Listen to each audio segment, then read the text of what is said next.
जी मैं अभी घर से निकल ही रहा हूँ। हाँ कुछ ही समय में पहुंच जाऊंगा। जी मिलते हैं।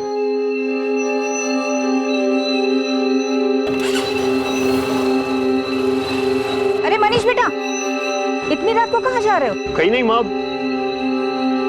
बस आता हूँ वापस। कल सुबह चले जाते हैं। वैसे भी ये कोई वक्त है क्या जाने का? कोई बच्चा थोड़ी हूँ, बस यहीं जा रहा हूँ। मैं कह रहा हूँ ना, तू चिंता मत कर। किसी को मेरी चिंता नहीं है, सब अपने मर्जी के मालिक है। हाँ तो गुस्सा क्यों हो रही है? जरूरी काम है, मैं अपने दोस्त को लेकर आता हूँ, जल्दी वापस आ जाऊंगा। ऐसा कौन सा नया दोस्त है तेरा? माँ मैं आकर सब बताता हूँ ना। पर बेटा तुम। प्रणाम मामी जी। अरे गौतम। अरे भाई तुझसे ही मिलने आया था, कहाँ चल दिया? भाई तू जल्दी बैठ, रास्ते में हम बात कर लेंगे। देखो गौतम, संभाल के जाना, और हाँ रात को जल्दी वापस घर आना। जी माँ, कितनी बार कहूँ आपसे कि आप चिंता मत करो। ठीक है।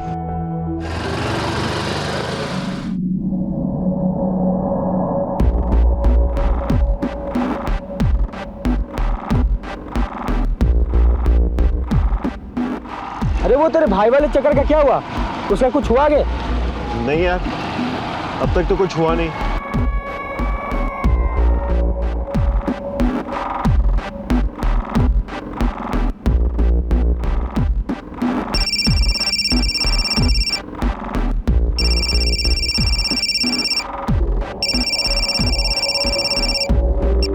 हेलो, हाँ बस हम पहुंचने ही वाले हैं। क्या? हाँ हाँ हाँ हाँ हाँ हम आते हैं। ठीक है। क्या हुआ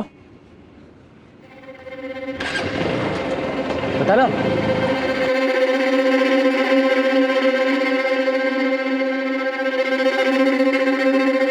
अरे भाई ये किस रास्ते से आ रहा है तू? अरे यार वो बस से नहीं, ट्रेन से आ रहा है। भाई तेरा भी ना शादी के बाद ध्यान किधर रहता है? मैं बस थोड़ा कंफ्यूज हो गया यार, सॉरी।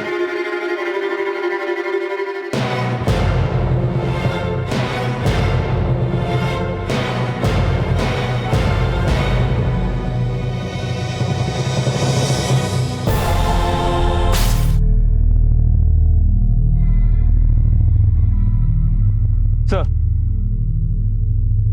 हिट एंड रन लगता है सर। ये तो बाइक से गिरकर पत्थर से टकरा गया होगा, सर पे चोट लगने से इसकी मौत हो गई। राइट। पर सर दूसरी बॉडी को बुरी तरह कुचला गया है, शक्ल भी पहचान में नहीं आ रही। और कुछ मिला इसके अलावा यहाँ? जी सर, जिस गाड़ी से इनकी एक्सीडेंट हुई थी उसके कुछ पार्ट्स मिले हैं सर। सिल्वर कलर की गाड़ी थी।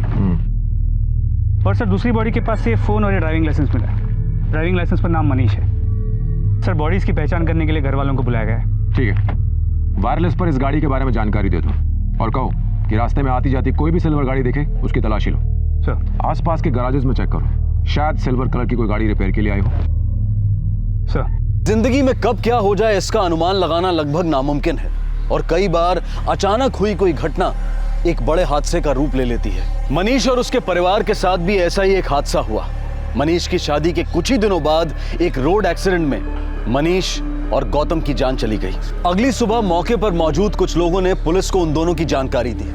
उधर मनीष का परिवार मनीष और गौतम के रात भर गायब होने से परेशान था, लेकिन उन्हें यह पता नहीं था कि अगली सुबह उनके लिए क्या खबर लेकर आएगी। एक ऐसी खबर जिसके बाद उनकी जिंदगी की तस्वीर पूरी तरह बदलने वाली थी।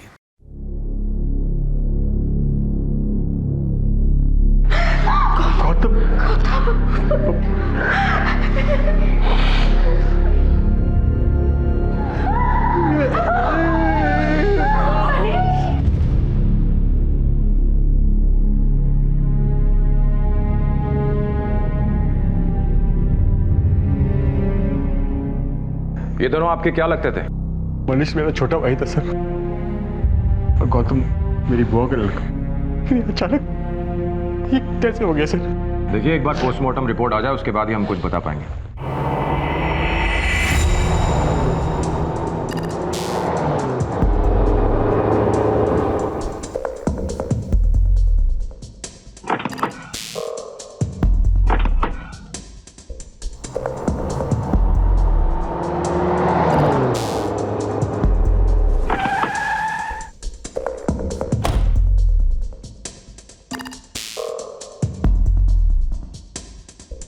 ये मिला है सर।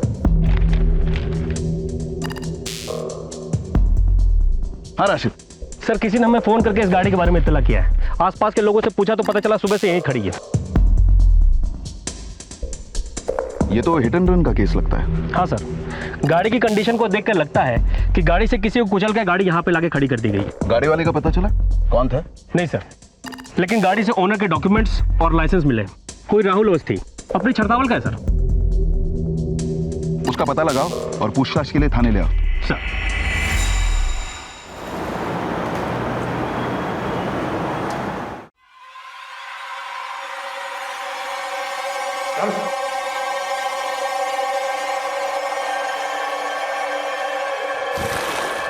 कल रात कितनी पी थी? अरे उठ, तेरी गाड़ी मिली है झाड़ियों में, एक्सीडेंट की हुई, खून के धब्बे भी है उस पर। बता किसको और कहां ठोका तूने? उठ। मैंने कुछ याद ना है साहब, मैंने कुछ याद ना।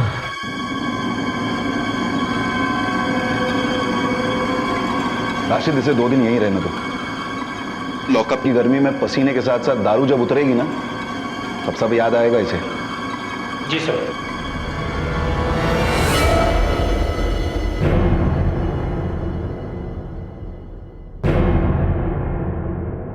सर, इस फोरेंसिक रिपोर्ट ने केस का रुखी पलट दिया। गौतम की मौत तो बाइक से गिरते ही हो गई थी, लेकिन मनीष एक्सीडेंट में बच गया था। ड्राइवर ने कार को बार बार मनीष के ऊपर से निकाला, उसे बुरी तरह कुचल दिया। उसके बॉडी में कई सारे फ्रैक्चर्स हैं। शिवा, ये हिट एंड रन का केस नहीं है, it's a double murder case. खून?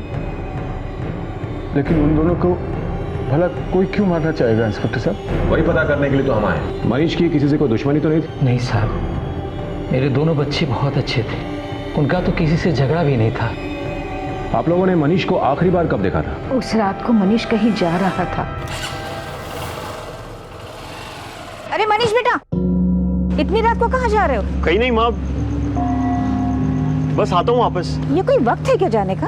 मैं अपने दोस्त को लेकर आता हूँ, जल्दी वापस आ जाऊंगा। मनीष तो अकेला ही जा रहा था, अचानक ये गौतम कहाँ से आ गया और मनीष के साथ उस बेचारे की जिंदगी भी चली गई।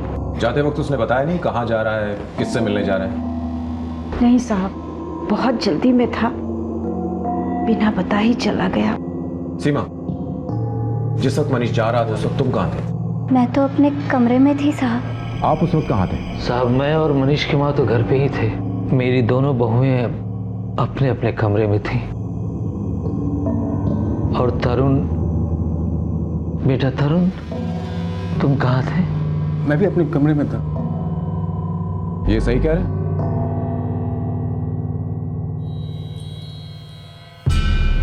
तो लगता है गौतम का मनीष को मिलना सिर्फ एक इत्तेफाक, और वहां से मनीष गौतम को अपने साथ ले गया। एक काम करो, तुम इस मनीष के बड़े भाई पर नजर रखो। मुझे इसका रवैया कुछ ठीक नहीं लग रहा था। और आस पड़ोस के लोगों से पूछताछ करो मनीष और उसके परिवार के बारे में। और मनीष के कॉल रिकॉर्ड आए या नहीं? जी सर।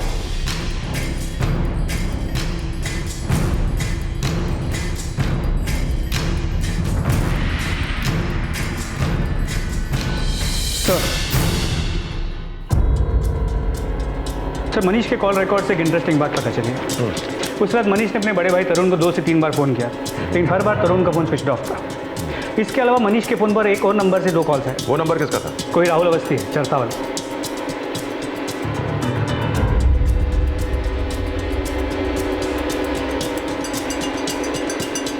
नशा कुछ उतरा कि नहीं? साहब मेरा यकीन करो, मैंने कुछ नहीं पता है साहब। अगर एक्सीडेंट हुआ भी होगा तो मैंने कुछ याद ना है साहब। मैं सच्ची कह रहा हूँ साहब। 1 महीने पहले भी तूने दारू पीकर गाड़ी ठोकी थी ना? हाँ साहब, 1 महीने पहले हमारा एक्सीडेंट हुआ था, लेकिन मुझे अच्छी तरह याद है मैंने किसी आदमी को न मारा था साहब। सच बोल रहा है तू? साहब सच बोल रहा हूँ। अगर आपको यकीन ना आ रहा हो तो मेरी घरवाली से पूछ लो साहब, मैं सच कह रहा हूँ। वो घर पे थे साहब, मैंने अच्छी तरह से याद है। उन्होंने बहुत पी रखी थी, मैंने बिस्तर पे सुलाया था उनको। उस हालत में तो वो गाड़ी ना चला सकते थे। कहीं तुम झूठ तो नहीं बोल रही हो? ना साहब, मैंने हमारे बच्चे की कसम, मैं झूठ ना बोल रही। वो घर पे ही थे। तो फिर उसकी गाड़ी कहाँ है? साहब, देर शाम तक तो घर के बाहर ही देखी थी मैंने। उसके बाद मैंने रात में ध्यान नहीं दिया, लेकिन साहब सुबह गाड़ी वहाँ नहीं थी। उसके अलावा कोई और ये गाड़ी ले जाता है? ना सर, उनके अलावा कोई और ना चलाता गाड़ी। किसी और के पास इस गाड़ी की डुप्लीकेट चाबी है? वो तो पता नहीं साहब। ठीक है, जरूरत पड़ी तो हम फिर आएंगे। चलो राशिद।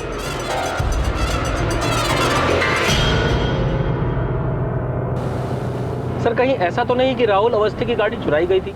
हो सकता है राशिद, शायद चोर राहुल अवस्थी के शराब पीने की आदत से वाकिफ है।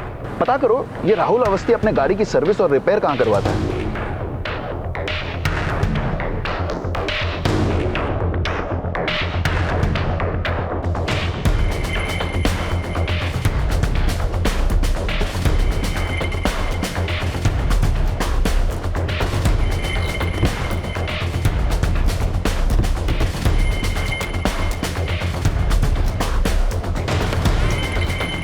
तू बिट्टू है ना साहब, बिट्टू है।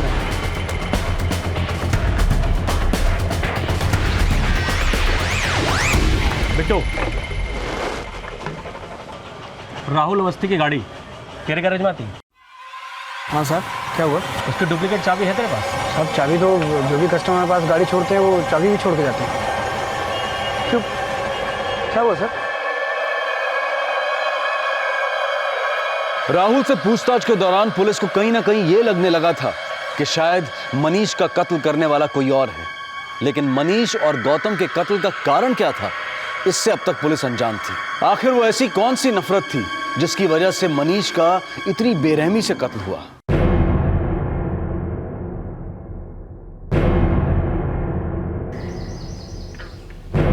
साहब दोनों भाइयों के बीच इतनी हाथापाई हुई थी कि ऐसा लग रहा दोनों एक दूसरे को मार डालेंगे। मनीष मेरी बात सुन, पागल मत सुन मेरी बात। देख ये बात तो नहीं छुपेगी और इस बार तो नहीं छुपेगी। अरे चुप कर, आवाज धीमी कर, तो बात को ये ठंडा कर, समझा?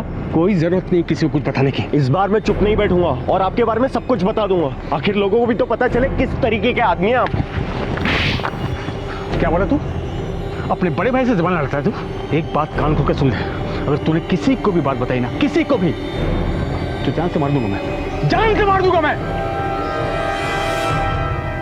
पुलिस मनीष और गौतम के कातिलों को ढूंढने की पूरी कोशिश कर रही थी, लेकिन अब तक उनके हाथ कोई सबूत नहीं लगा था। मनीष का परिवार उसकी मौत के बाद शोक में डूब गया, लेकिन हर परिवार में कुछ राज होते हैं जिनके बारे में किसी को पता नहीं होता। और तहकीकात के दौरान पुलिस को तरुण और मनीष के रिश्तों में एक कड़वाहट नजर आई। जुर्म संगीन था, इसलिए शक की सुई सभी पर थी, पर क्या मनीष के बड़े भाई तरुण का उसकी मौत से कोई संबंध था? और इसी सवाल की तहकीकात करते हुए पुलिस के सामने आया तरुण का एक और सच। उस रात जब मनीष घर से बाहर निकला तो तुम्हारे पति तरुण घर पर ही थे? जी सर। देखो, डरने की जरूरत नहीं है, जो बात सच है वो बताओ। मुझे नहीं पता सर, वो कहाँ पर थे। हम दोनों साथ में नहीं सोते, वो छत पर सोते। और उस दिन जब आप आए थे तो उन्होंने मुझे चुप रहने का इशारा किया था। मैं बहुत डर गई थी। आप उनको कुछ मत बताइएगा।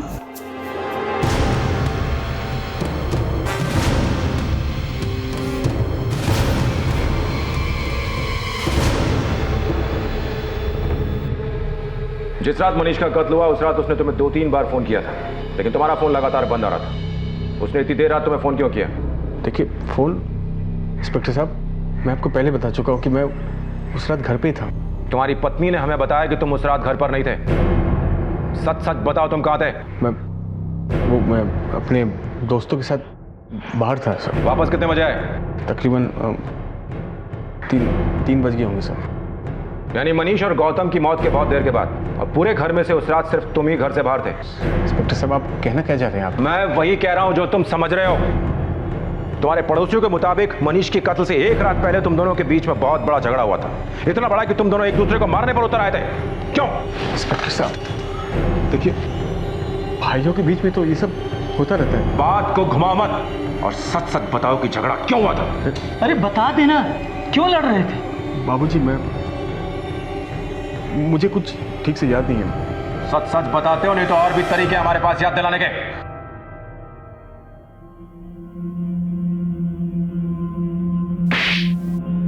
देख तरुण, अगर मनीष की मौत में तेरा कुछ लेना देना हुआ ना, तो मैं तुझे जिंदगी भर माफ नहीं करूंगा। मैंने नहीं मारा बाबूजी, मेरा छोटा भाई था वो। तो फिर उस रात तुम दोनों के बीच झगड़ा किस बात पे हुआ था?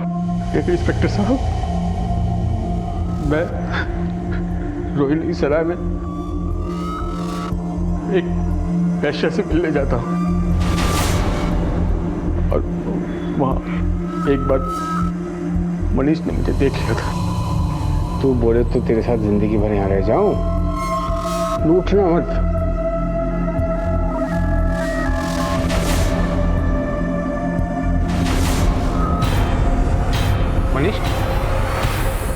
मनीष जानता था मेरी गलत आदतों के बारे में। उसने मेरी मदद करने की कोशिश की, लेकिन मैं उसकी एक न सुनी। जिस दिन उसकी मौत हुई, मैं उसी औरत के पास था। बाबूजी, मुझे माफ कर दो बाबूजी, मेरी गलती हुई, माफ कर दो। लेकिन मैंने मनीष को नहीं मारा बाबूजी, मैंने मनीष को नहीं मारा।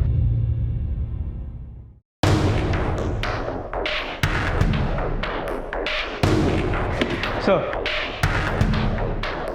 तरुण के बहन को क्रॉस चेक कर लिया। सच कह रहा, उस रात वो रेशमा के साथ ही था।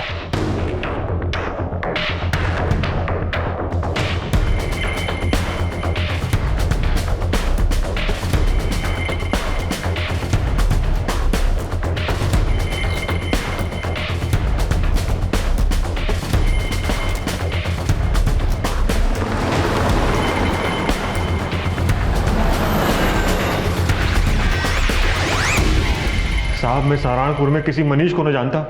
मैं बोला 1.5 घंटे गाड़ी चलाकर दारू पीने क्यों जाऊंगा? मैं कितनी बार कह चुका हूं, मैं अपने ही घर में था। लेकिन हमारे पास मनीष के कॉल रिकॉर्ड्स है, जिससे साफ पता चलता है कि उस रात तुमने मनीष को फोन किया था। साहब, मैं कोई मनीष को नहीं जानता और मैंने कोई मनीष को फोन नहीं किया। क्या नंबर है तेरा? 46521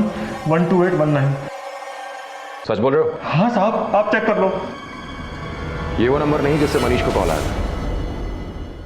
सर, सिम कार्ड 3 हफ्ते पहले खरीदे गए थे, लेकिन मर्डर वाली रात से 2 दिन पहले एक्टिव हुए। इसका मतलब ये सारा प्लान कई हफ्तों पहले बना लिया गया था। देखा साहब, मेरा इसमें कोई हाथ नहीं है, मुझे छोड़ दीजिए। राशिद, साहब साहब, जिस गाड़ी से मनीष की मौत हुई और जिस नंबर से मनीष को कॉल आया, दोनों ही सबूत इस राहुल से जुड़े हैं। मुझे लगता है हमें मनीष के परिवार से बात करनी चाहिए। हो सकता है वहां कोई हो जो इस राहुल अवस्थी को जानता हो।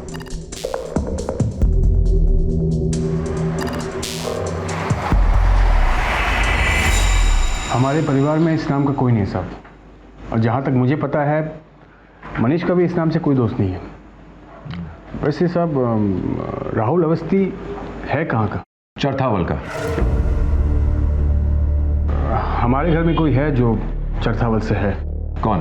मनीष की विधवा सीमा। बुलाओ उन्हें, हमें उनसे कुछ सवाल करने होंगे।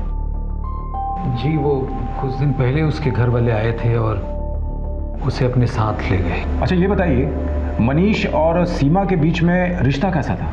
कुछ ठीक नहीं था साहब। शादी के बाद भी उन दोनों के बीच में पति पत्नी जैसे कोई संबंध नहीं थे। मतलब? साहब, शादी के कुछ दिन बाद की बात है, जब मैं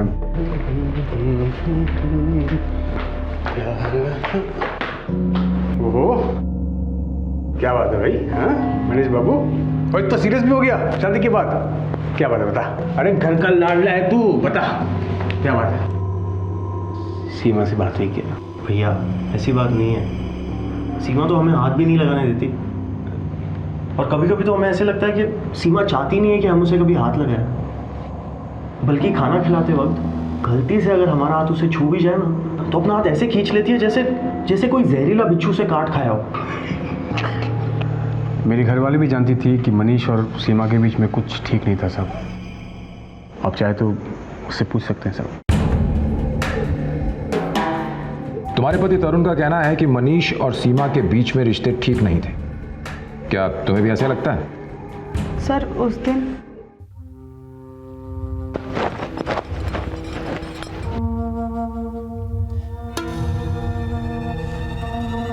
पता ही लिया। क्या कर रहे हो तुम? दूर रहो मुझसे। ये सब मेरे सामने की बात है। मनीष ने तो ऐसा कुछ किया भी नहीं था, फिर पता नहीं क्यों सीमा ने इतना गुस्सा दिखाया उसे। पुलिस के शक का दायरा बढ़ता जा रहा था। मनीष के कत्ल के पीछे किसका हाथ था यह कहना बहुत मुश्किल हो रहा था, लेकिन इस पूरी तहकीकात के दौरान एक जगह का नाम बार बार सामने आ रहा था, छतरवाल। छतरवाल में जब पुलिस ने सीमा से पूछताछ की तो वहां पुलिस के सामने मनीष का एक दूसरा ही चेहरा निकल कर आया, जिसने पुलिस को इस केस में और उलझा दिया।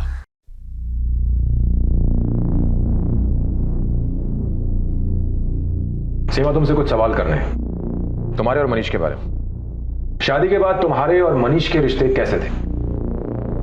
नहीं होगा, ये सब नहीं होगा, नहीं होगा। बेटा डर मत, जो भी सच सच है सब बता दे सकूं। शादी के साथ हर लड़की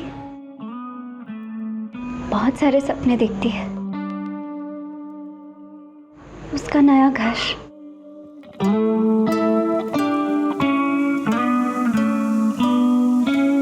उसका नया परिवार,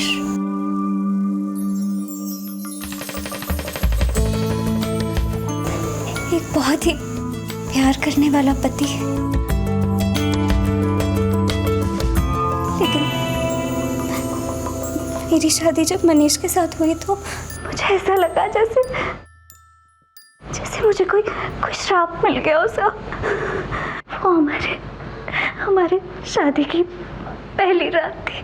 ऐसी थी मेरी जिंदगी। रोज शाम को यही डर लगा रहता था कि वो आएगा और फिर से मेरे साथ जबरदस्ती करेगा और बार बार मेरा रेप होगा। मैं रोज भगवान से प्रार्थना करती थी कि सब बदल जाए, लेकिन ऐसा कुछ नहीं हुआ। शायद मेरी किस्मत में यही लिखा था। मेरे और मनीष की शादी की यही सच्चाई है जो मैंने आज तक किसी से नहीं कही। इसके अलावा मैं और कुछ नहीं जानती। मैं कुछ नहीं जानती साहब। बड़ी अजीब बात है शिवा, इस मनीष के दो चेहरे हैं, एक भगवान का, एक शैतान का, और कौन सा चेहरा असली है समझ नहीं आ रहा। तो हो सकता है सीमा मनीष के बारे में झूठ बोल रही हो और इसका डायरेक्ट कनेक्शन राहुल से हो, क्योंकि मनीष से जुड़ी दोनों कड़ियाँ चरथावल में मिलती हैं और ये अपने आप में एक बहुत बड़ा इत्तेफाक है।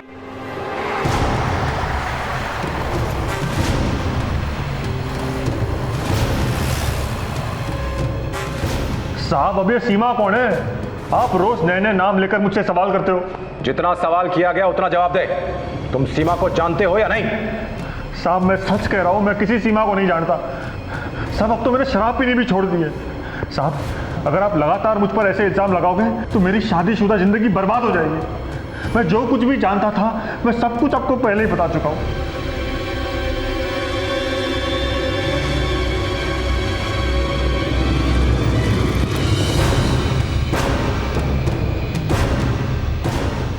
साहब, सीमा बहुत सीधी छोरी है। बेचारे के साथ बहुत बुरा हुआ।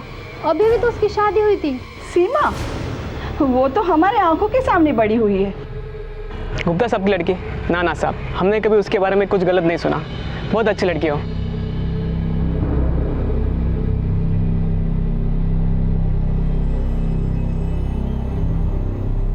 नहीं सर, कुछ नहीं मिला। ये सीमा तो दूध की तरह सफेद निकली।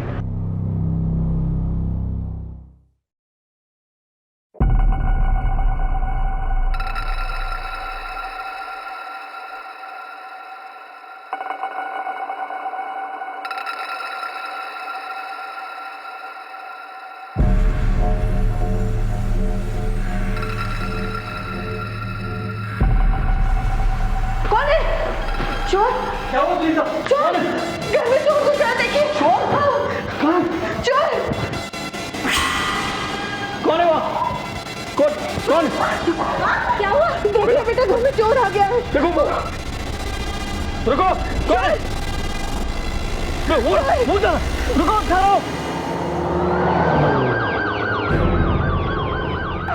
आई सर, इसी रूम में थी मैं जब जोर से आवाज आई थी और उसे मैंने ऊपर अपनी आंखों से जाते हुए देखा था।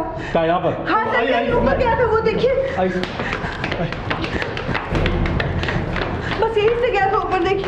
देखिए चलिए सर, यहाँ देखिए। इस जगह से आई, देखिए यहाँ से कूदा था सर। इतने ऊपर से कूदा तो चोट तो जरूर आई होगी इसे। हाँ सर, वो लगड़ाते हुए गया था यहाँ से। ठीक है ओम प्रकाश।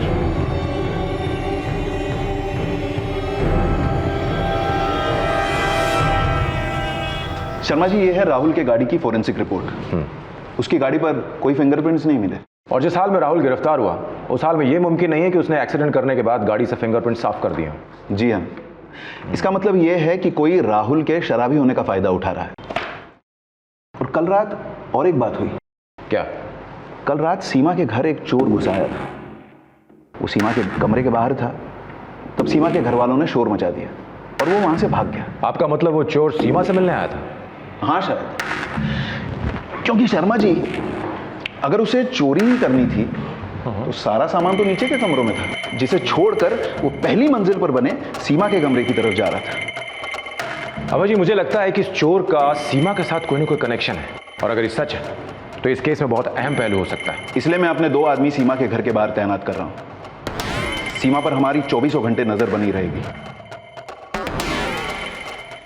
पुलिस का शक सीमा के ऊपर से अभी थोड़ा हटा ही था कि तभी एक शख्स ने रात के अंधेरे में सीमा के घर जाकर उससे मिलने की कोशिश की, जिसकी वजह से पुलिस ने फिर से अपनी निगाहें सीमा पर गड़ा दी। क्या सीमा ने किसी के साथ मिलकर अपने पति का कत्ल किया था, या पुलिस अब भी सिर्फ अंधेरे में ही तीर चला रही थी? पुलिस इन सवालों के जवाब ढूंढ ही रही थी कि तभी उनके हाथ कुछ ऐसा लगा जिससे इस केस को एक पुख्ता दिशा मिल गई।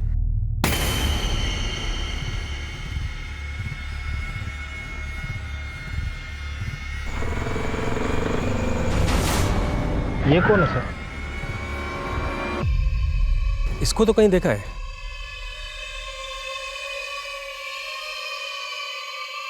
ये तो बिट्टू है, गैरेज का मालिक। राहुल की गाड़ी सर्विसिंग के लिए इसी के गैरेज में गई थी, लेकिन ये यहां पे क्या कर रहा है?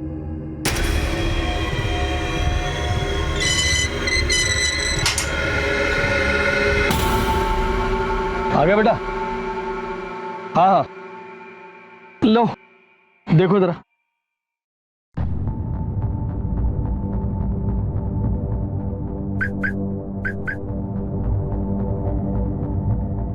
अरे बिट्टू बेटा, काम तो उधर है, पहले चाय पी लो।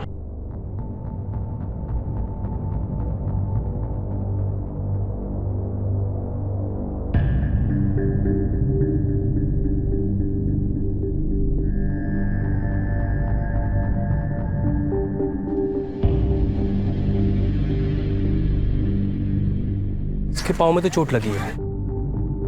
सीमा की मां ने बताया था कि चोर यहां से लगड़ाते हुए भागा था। कहीं ये वही आदमी तो नहीं है?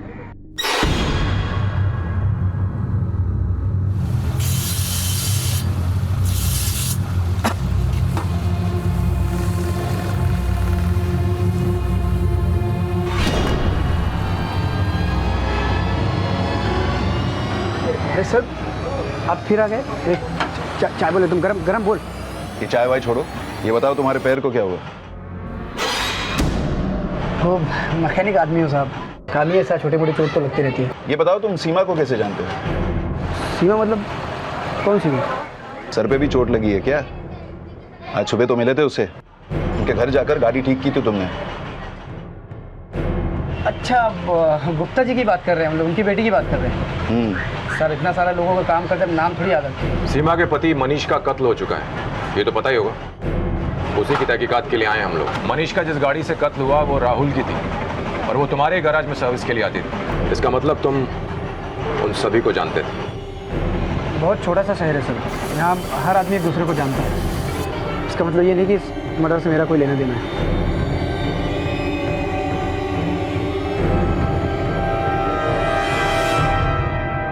तुम्हारा बिट्टू के साथ क्या रिश्ता है? वो हमारी गाड़ी ठीक करता है बस। क्या तुम जानती हो कि बिट्टू वही आदमी जिसके पास वो गाड़ी भी ठीक होने आती है जिससे तुम्हारे पति का कत्ल हुआ? नहीं, मुझे कुछ नहीं पता। देखो सीमा, अगर तुम झूठ बोल रही हो तो इसका पता हम एक न एक दिन लगा ही लेंगे। मैंने कहा ना मुझे कुछ नहीं पता। आप क्यों मुझे परेशान कर रहे हैं? हम सिर्फ हमारा काम कर रहे हैं, हम फिर आएंगे।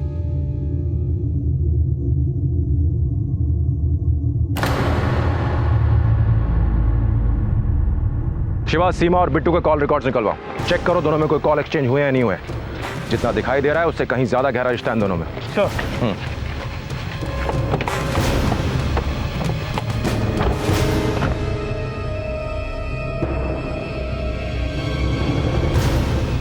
Sir, yes Shiva. आपका अंदाजा सही निकला।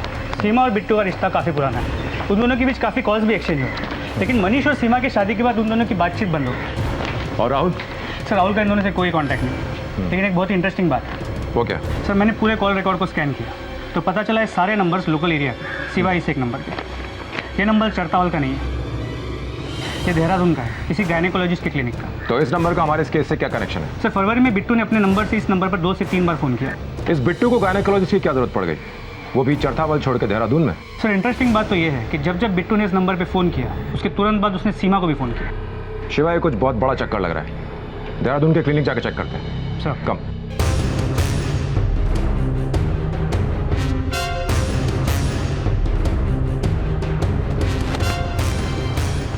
शिव मेहता,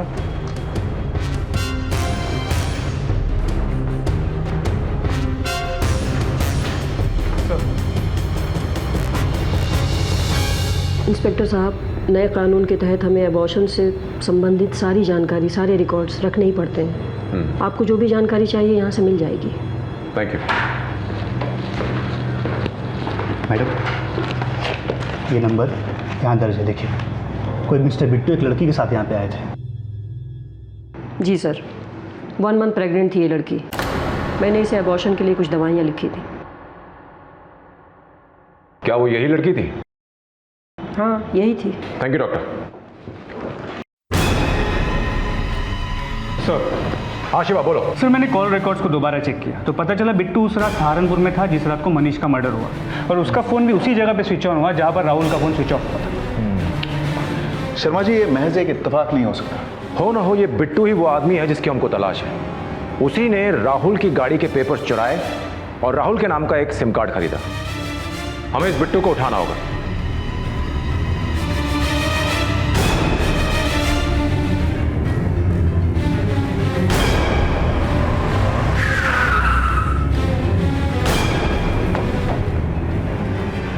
कहाँ जा रहे हो तुम? अब क्या है सर, क्यों बार बार परेशान कर रहे हैं आप? तुम सीमा के साथ देहरादून के क्लिनिक में क्या करने गए थे? किसका बच्चा था वो? सर, हर चीज़ बताना ज़रूरी है क्या? वो मेरा निजी मामला है। 2 लोगों का खून हुआ है, ये अब तुम्हारा निजी मामला नहीं रहा। शिवा, ले चलो इसे। अरे सर, मैंने किया क्या? अरे यार, चल। अरे लेकिन बात तो सुनो मेरी। चल, सब साथ में सुनेंगे। चल है। जिस रात मनीष की मौत हुई उस रात तू कहाँ था? मैं अपने घर पे था साहब। झूठ मत बोल। उस रात तेरा फोन उसी एरिया में पाया गया जिस एरिया में मनीष की मौत हुई, और तूने राहुल के नाम का सिम कार्ड खरीद करके मनीष को फोन किया था। साहब, आप लोग मुझे ऐसे इल्जाम नहीं लगा सकते। अरे तो क्या हुआ साहब, अगर उस रात में उस एरिया के आसपास था तो 100 काम होते आदमी को जो बताए नहीं जाते, लेकिन इसका ये मतलब नहीं कि आप लोग मुझ पर कुछ खून का इल्जाम लगा देंगे। तू ऐसा नहीं बताएगा। उस दिन ये खून तूने अकेले नहीं किया था, तेरे साथ जो था ना वो भी हमारे पास है। ले क्या होते?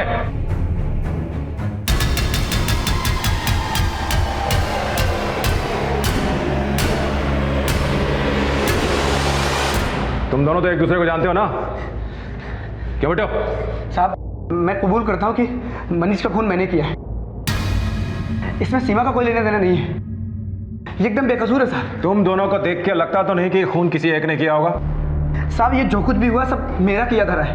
ये एकदम बेकसूर है साहब, इसको जाने दो साहब, ये एकदम बेकसूर है। बेकसूर तो यहाँ पे कोई भी नहीं है, लेकिन अगर तू अपना जुर्म कबूल कर रहा है तो अंधेरी जेल की कोठरी में तू अपनी जिंदगी काटेगा।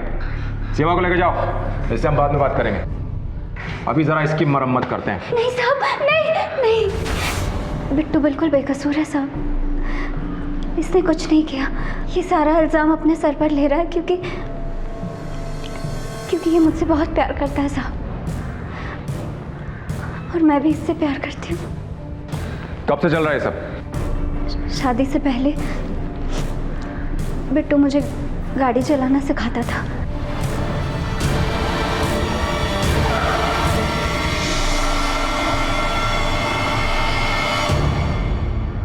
तभी हम दोनों के बीच प्यार हो गया। हम शादी भी करने वाले थे, लेकिन हम जानते थे कि हमारे परिवार वाले इस शादी के लिए कभी राज़ी नहीं होंगे। हम भाग भी जाते, लेकिन तब तक मेरी शादी मनीष के साथ तय हो चुकी थी। मनीष से शादी करने के अलावा मेरे पास और कोई रास्ता नहीं बचा था सर। और वो बच्चा? बच्चा मेरा और बिट्टू का था सर। किसी को पता ना चले इसलिए शहर से दूर देहरादून जाकर हमने अबॉर्शन करवाया। मेरी शादी के बाद भी हम एक दूसरे को भूल नहीं पाए साहब, इसलिए हमने मनीष को मारने का प्लान बनाया। फिर साहब एक दिन राहुल की गाड़ी गैराज में रिपेयरिंग के लिए आई।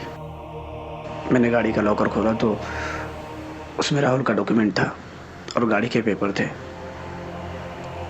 मैंने पेपर चुरा लिया और उससे राहुल के नाम एक नया सिम कार्ड खरीदा।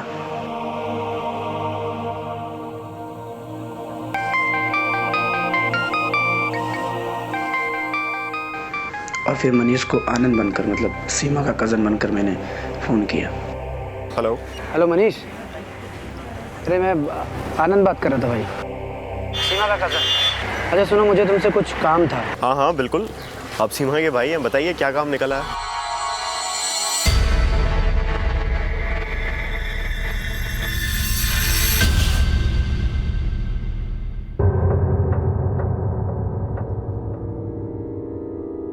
अरे आप आ गए। आनंद भैया का फोन आया था आपको? अरे हाँ, वो तो मैं तुम्हें बताना ही भूल गया। कौन है वो? वो मेरे दूर के चाचा जी के लड़के हैं, कुछ काम से आए हैं यहाँ सहारनपुर। मैंने उनसे कहा कि आप घर आ जाइए, तो कहने लगे कि नहीं, मैं बहन के घर कैसे आ सकता हूँ। सुनिए ना, रात बहुत हो गई है, आप उनके रहने का इंतज़ाम कहीं करा देंगे प्लीज़? हाँ हाँ बिल्कुल, आखिर तुम्हारा भाई है, तुम चिंता मत करो।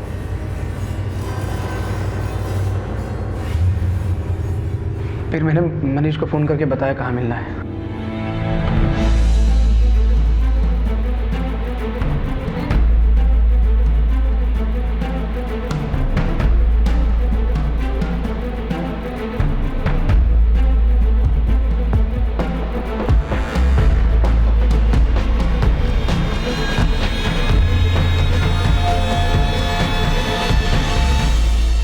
हेलो।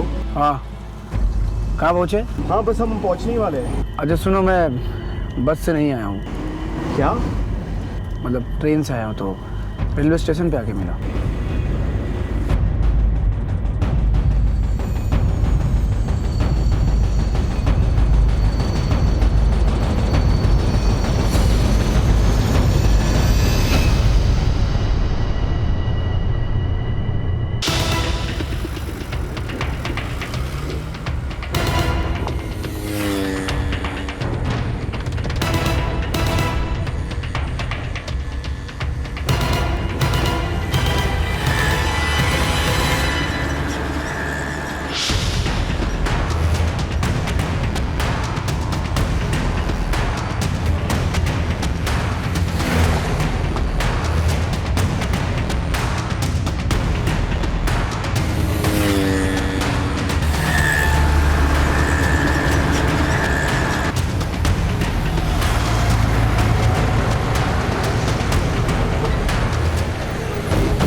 सीमा और बिट्टू ने एक दूसरे से प्यार किया, लेकिन साथ में रहने के लिए उन्होंने गलत रास्ते को चुना।